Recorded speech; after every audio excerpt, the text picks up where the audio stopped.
Welcome to another pixelforlife.com video tutorial. Today we're going to learn how to take an image and make it look very vintage with some very cool effects. So let's go ahead and get started. First of all, I'm going to go ahead and copy this layer and then just disable it so I always have a backup. Next, I'm going to go to Adjustments and I'm going to go to the black and white section here. And you can see there that makes it black and white, but I need to bring some color back into it. And so what I want to do is I want to go ahead and use the tinting feature here. And I think I'm going to do it definitely a brownish color. You can see here we have different effects, and I kind of want to do it closer to the black side. And about like that. Looks pretty good in my opinion. Now from there I want to go ahead and do some other stuff. I want to go over here to Photo Filters, and I want to go to Variations. And let's see, I want to go ahead and do it the darker one. That looks pretty good. And then I'm going to go to adjust my levels and my level adjusters here. And you can see here I want to bring out some of these, like the darker ones, I want to make them a little bit darker, and the lighter ones make those just a tad lighter. And kind of like that. So you can definitely see her face. It's nice and clear and all that kind of stuff. And that looks really great right there.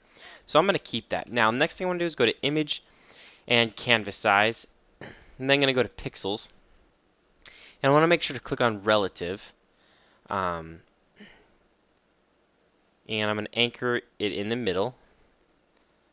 And let's go ahead and do 250. Whoa, 250. Okay, the original was 225, so I want to do like 250. And then on the height, it was 330, so I'm going to do like 260. Or 360, I'm sorry, I messed that number up and hit OK. That's going to put a little bit of a border around my image. Now what I want to do is I want to go ahead and, whoa, I don't know what happened there. Use my paint bucket tool, and I want to grab a specific color. It's more in the greenish yellow side, and it's right here. It's this off-white color. And I want to make sure that that is selected, and I'm going to adjust that color a little bit because it's a little bit too yellow. Bring it down more into the gray side, and you can see there that looks pretty good right there. Now from there, I'm going to go ahead and go back to Canvas Size, and I want to go ahead and click on Pixels once again, and I'm going to go ahead and put this to, let's just do it 400 by 600 would probably be good. Just so I definitely have some space around that image, okay? Now what I want to do is I want to go ahead and double click this layer 0 and put a bevel, not a bevel emboss, drop shadow on that, which is here. And I want to make sure that the distance on this is only about 2, because I just barely want the effect to show, but just a little bit. Then I'm going to hit OK. Alright, now what I'm going to do is I'm going to control click this layer. I'm going to go into this and I'm going to hit delete. And you'll see there when I do that, if I now double click this and go to bevel and emboss, you can see there I make a nice little bevel. But what I actually want to do is I want to bring that depth way down. And then I want to make sure that it's on chisel hard. So you can see there I get a nice little effect, okay? And I'm going to make that be a little bit smaller. Just about 1 pixel or so, just so it has a little bit of an edge. And then I'm going to go ahead and look at these different modes here. And yeah, inner bevel looks pretty good. So I'm going to keep it like that and hit OK. Now comes the fun part. Now we're going to go ahead and grab our pen tool, okay? We want to make sure that we're on shape. I'm going to go ahead and change my fill color to be more of this darker brownish color here. And what I'm going to go ahead and do is I'm going to work on this corner right here. And I'm going to go ahead and zoom in a little bit so I have some area to work with. And I simply want to, first of all, create a new layer on top. I'm going to go ahead and click here, hold down Shift so I make a nice straight line, click here, and then go in and make a little bit of a beveled edge like that. And then I'm going to keep coming down here. Then I'm going to come right over to here. Actually, not quite that far, about here. I'm going to come up to this point here, make that edge holding down Shift. And then I'm going to click here.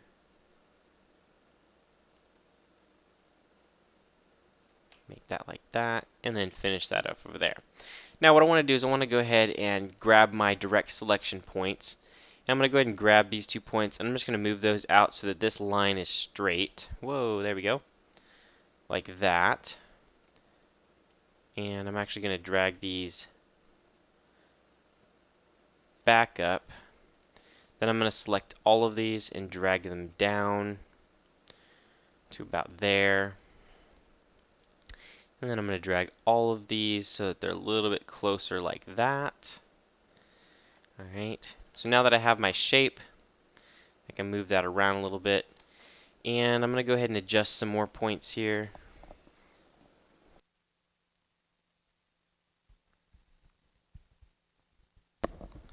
Sorry about that. I had a phone call, so I had to take care of that. But I'm going to go ahead and drag this point up a little bit more. And then I'm going to drag this one up as well. And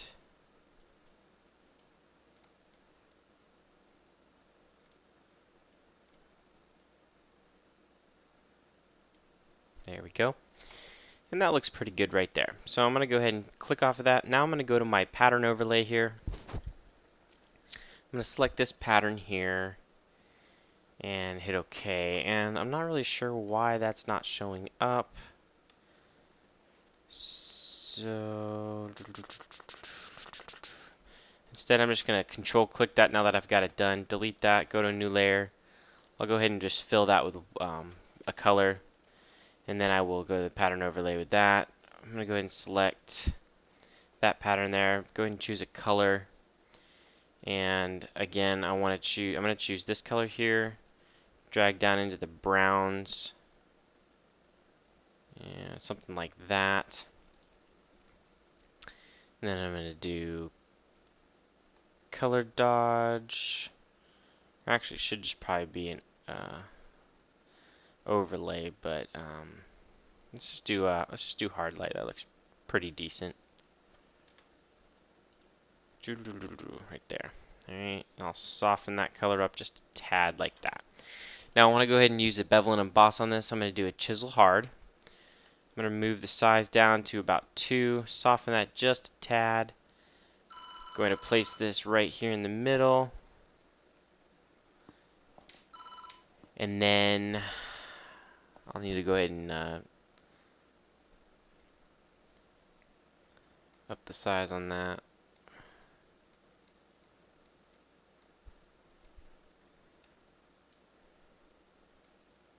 Something kind of like that looks pretty good. So go ahead and copy that, scale it down.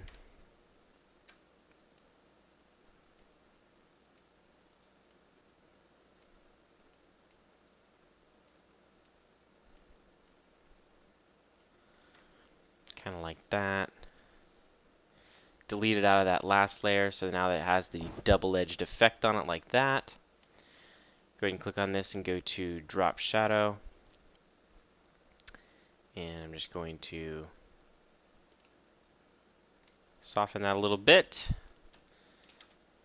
Put those layers together.